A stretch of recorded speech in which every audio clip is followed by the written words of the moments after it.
North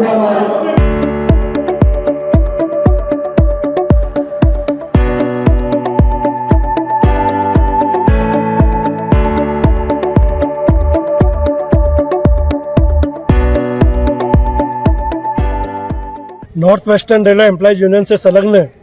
हमारे सेवानिवृत्त rail कर्मचारियों का प्रकोष्ठ RREW retired railway wing employees का जो है, उसके तत्वाधान में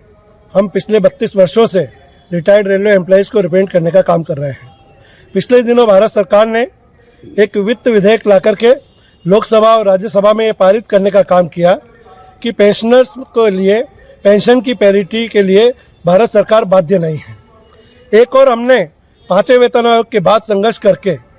पे कमीशन में एक पेंशन के मुद्दे को शामिल कराने का काम किया, जिसका लाभ पेंशनर्स को 6वें वेतन आयोग में और 7वें वेतन आयोग में प्राप्त हुआ। और जिस तरह से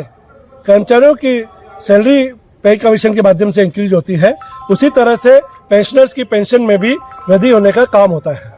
लेकिन अफसोस की बात है कि एक और हम 8वें वेतन आयोग के गठन की डिमांड कर रहे हैं और दूसरी ओर भारत सरकार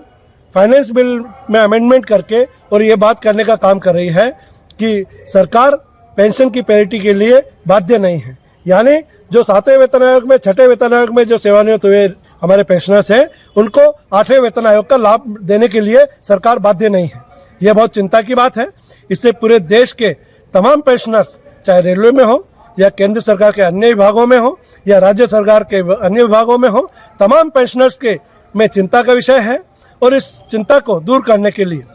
हमने RREW, जो हमारा north western railway employees union का विंग है,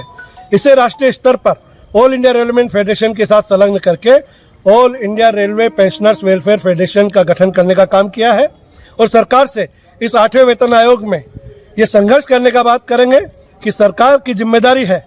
पेंशनर्स का जो जिम्मेदारी है, जिसने देश में के लिए अपने जीवन के बहुमूल्य 30, 35, 40 वर्ष जवानी के दिए हैं, उनके सामाजिक सुरक्षा के लिए, उनकी पेंशन की गारंटी के लिए सरकार की जिम्मेदारी है। इस जिम्मेदारी से सरकार अलग नहीं हो सकती है और पेंशनर्स को भी 8वें वेतन आयोग का लाभ मिले, इस बात की गारंटी लेने के लिए north western railway employees union ने एक अधिवेशन, विशेष अधिवेशन का आयोजन करने का काम किया।